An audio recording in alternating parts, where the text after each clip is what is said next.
Hi everybody, welcome to our first Blender tutorial. I'm going to call this tutorial 0 because we're just going to get acquainted with the Blender environment in this first lesson. So, the environment has a lot of different parts to it. The main part is this big window with an object that has a cube. If I right click or scroll out rather with my middle mouse button, I see there's actually three objects in this scene. There is a lamp, there is a camera, and there is a cube. These other things, like this red and white thing, is called a 3D cursor, and it's going to help me locate things in my scene. And I have a green axis and a red axis. Down here in the corner I can see that my green axis is labeled Y, my red axis is labeled X. There's also a blue axis which isn't showing up right now. I can turn that off and on by coming over here where it says display in the N panel, and I can turn that on. All of these things just help me get my orientation of where my cube is. Right now it's at the center of my scene on the grid floor, and I can see it's at the center where all three axes come together. I can turn those off if I am making something and that gets in the way, but generally speaking it's helpful when we're getting started to have those things in so we can see where my object is. Okay, N panel. I can turn the N panel on and off by toggling the N, so I'll get rid of that for a moment. This is my property panel. Up here I have different properties that I'll need to work with. Every time I click on one of these buttons, a whole new list of possibilities come up on the side. We have, for instance, materials and modifiers, and the world scene we have rendering, and these are materials and particles, and so forth. So in any case, we have physics, particles. All of these things we'll be looking at through the course of this last quarter. And over here I have my tools panel. I can hit my tools panel, toggle it on and off just by hitting T. So there's some shortcuts that are going to be really helpful if we can remember. There's tons and tons of shortcuts or keyboard strokes.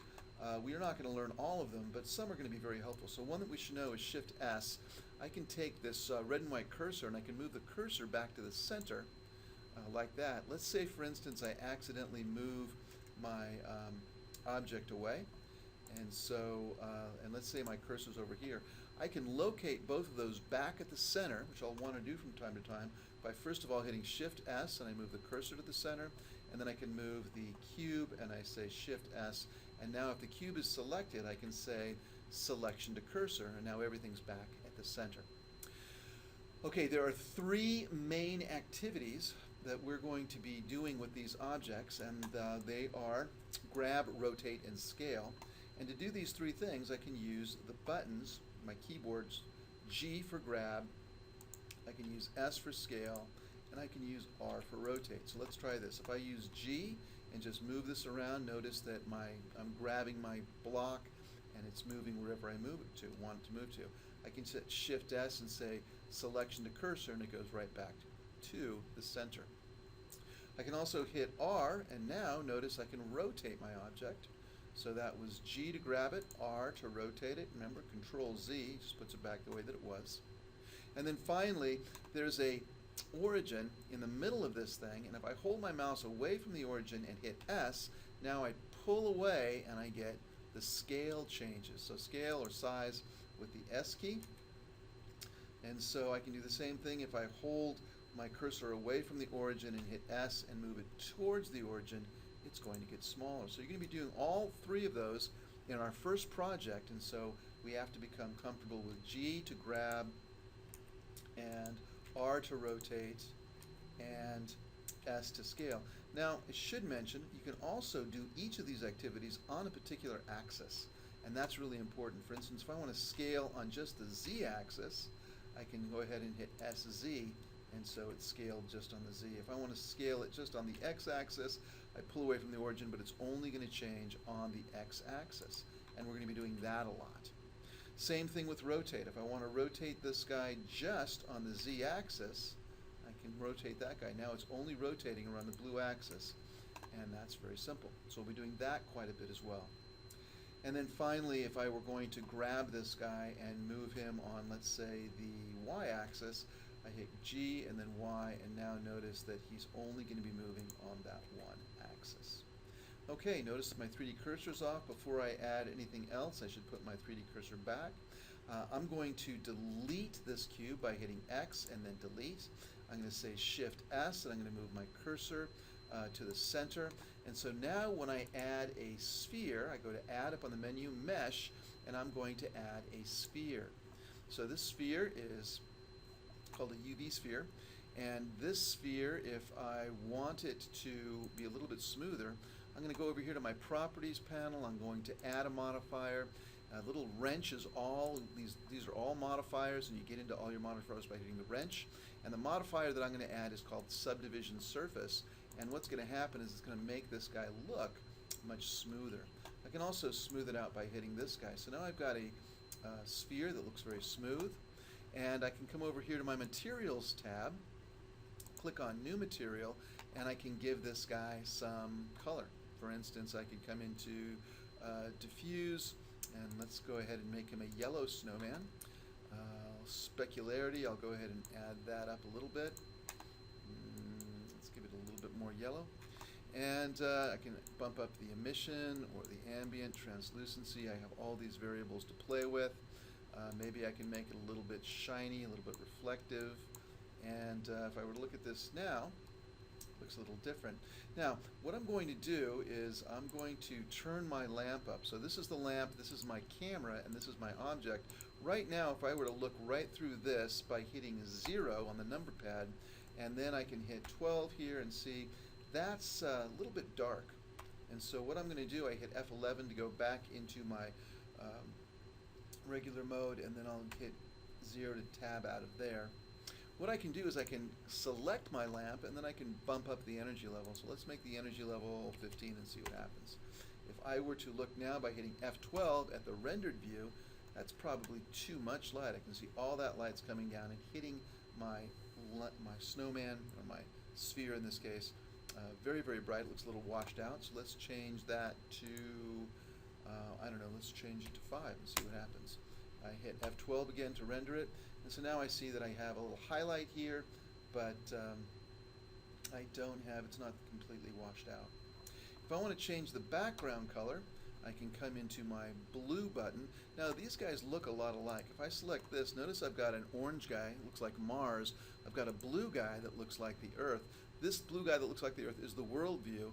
The M, or the material view, looks like the planet Mars. It's a red circle and a blue circle. In any case, in the red circle, I can change the background color. And so, for instance, if I want to make this blue in the background, I can change that. And now when I hit F12, I'm going to see a different kind of background. Okay? F11 to get back out of my rendered view. I can also add, if I would like, a plane, so it'll be easier to see this. I'm just going to go ahead and put a flat surface, a plane. I'm going to scale this out maybe 9 units, so I just hit S and then 9. And now this is 9 units across.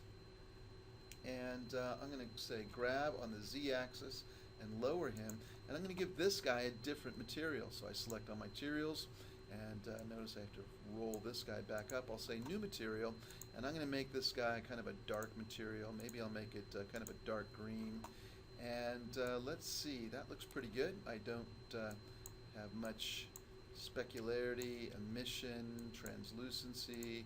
If I put some transparency in here, I don't know, it's a little bit transparent now. Mirror, I can add a little reflectivity in there.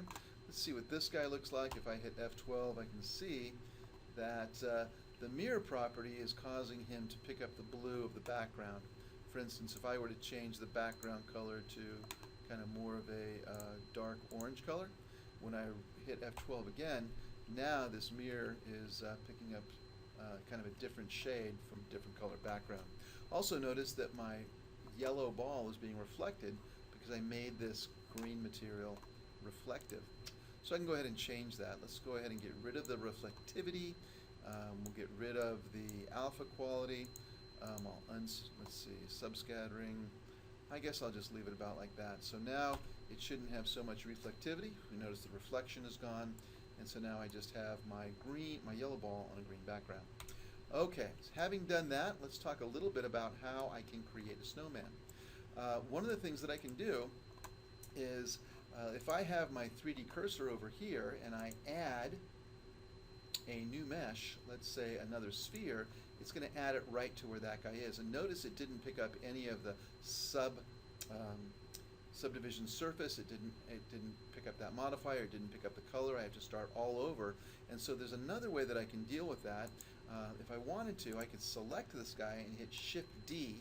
And what Shift D is, it's just made a duplicate. Now if I say grab on the Z axis, I can raise that up. The reason I couldn't see it before is that when I make an exact duplicate, it happens to be exactly the same size as the sphere I created it from. So I had to move it a little bit before I could see it. And now I can scale this guy a little bit, and so I have what begins to look like a yellow snowman. And so I'll raise this guy up a little bit more.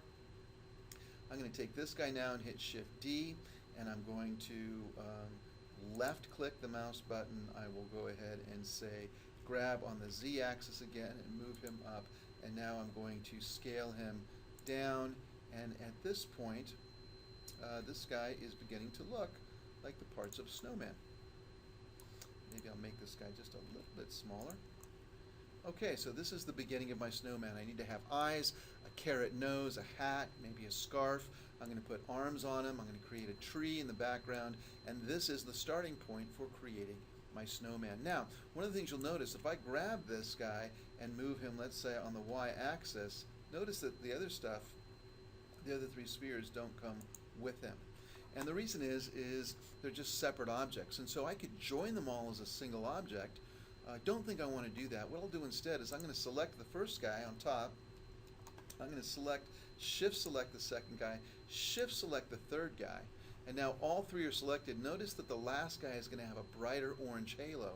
And then if I hit Control P, I can make the bottom guy, the last guy I select, is going to be the parent. So Control P says set parent to, and I can set parent to that last object.